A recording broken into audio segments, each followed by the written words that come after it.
गिरिराज सिंह पर भड़के AINIM प्रदेश अध्यक्ष अख्तरुल ईमान, कहा नफरत की सौदागरी करने आ रहे हैं गिरिराज सिंह, सीमांचल में टीका टोपी को टकराने की करेंगे बात। केंद्रीय कपड़ा मंत्री गिरिराज सिंह हिंदू स्वाभिमान यात्रा को लेकर 22 अक्टूबर को मुस्लिम बहुल किशनगंज जिला पहुंचने वाले हैं, जिसे लेकर राजनीति गर्म हो चुकी है। AIMIM प्रदेश अध्यक्ष अख्तरुल ईमान ने गिरिराज सिंह पर जोरदार निशाना साधते हुए कहा कि वो केंद्रीय कपड़ा मंत्री हैं और आज तक सीमांचल के लिए उन्होंने क्या किया है बताना चाहिए। उन्होंने कहा कि गिरिराज सिंह सिर्फ नफरत की सौदागरी करने आ रहे हैं और सीमांचल में टीका और टोपी को टकराने की बात करेंगे, जबकि यह अमन पसंद इलाका है। उन्होंने कहा कि मस्जिद और दाढ़ी टोपी में उन्हें पाकिस्तान नजर आता है। उन्होंने कहा कि किशनगंज के हिंदू और मुसलमानों ने कभी यहाँ के सौहार्द का सौदा नहीं होने दिया और उनकी यात्रा पूरी तरह असफल साबित होगी। गौरतलब हो कि 18 अक्टूबर से गिरिराज सिंह की हिंदू स्वाभिमान यात्रा भागलपुर से शुरू होगी और 22 तारीख को किशनगंज पहुंचकर समाप्त होगी, जिसे लेकर यात्रा से जुड़े नेता बड़े पैमाने पर तैयारी कर रहे हैं।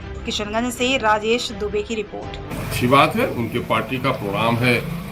इस मुल्क में तो जाति की और धर्म की राजनीति हो ही रही है, ध्रुवीकरण का मामला हो रहा है, तो वो कर सकते हैं। उसके लिए क्या, उनकी पार्टी का प्रोग्राम है, पॉलिसी है।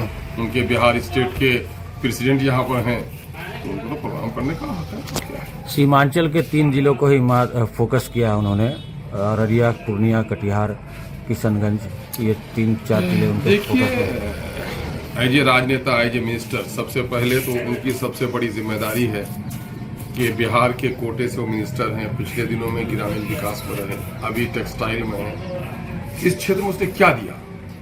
मान लिया कि मुसलमान उसके आंखों में खटकते हैं, तो नॉन मुस्लिम्स के लिए क्या किया उसने?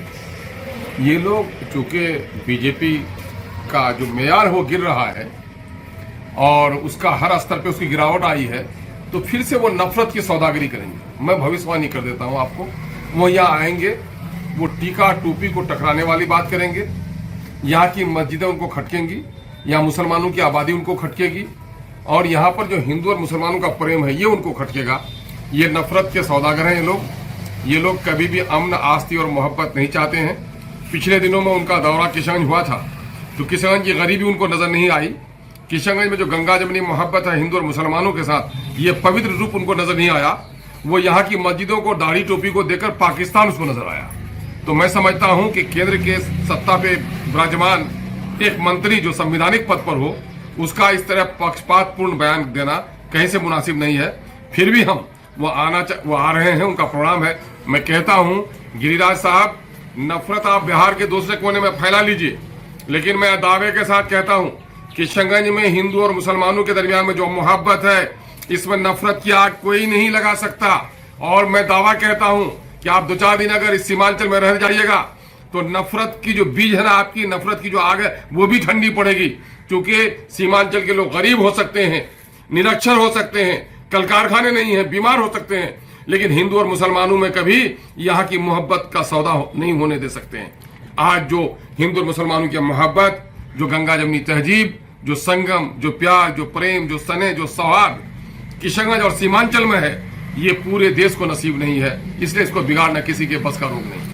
कोई माइका लाल, देश में कई जगह कितने खतरनाक मामला हुए, लेकिन किशनगंज के हिंदू और मुसलमानों ने कभी यहाँ सौहार्द का सौदा होने नहीं दिया, कभी भी सौहार्द का सौदा होने नहीं दिया, है ना।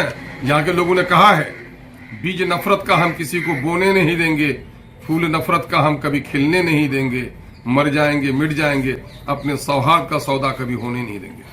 उन्होंने अभी कहा था कि भले जमानत उनकी जब्त हो जाए, लेकिन वो किशनगंज से चुनाव लड़ना चाहते थे।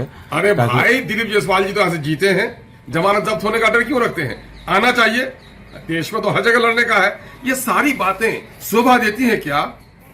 एक सीनियर मिनिस्टर जो सेंटर में मिनिस्टर हो, इस तरह के एक आम गली कूचे के कार्यकर्ता की तरह उनका बयान देखेंगे तो बड़ा अफसोस होता है कि भाई, केंद्र का मंत्री और इस तरह के शब्दों का प्रयोग, इस तरह के वाक्य का प्रयोग और सौहार्द को खत्म करने वाली तकरीरें उनकी, ये कहीं से किसी को शोभा नहीं देता भाई।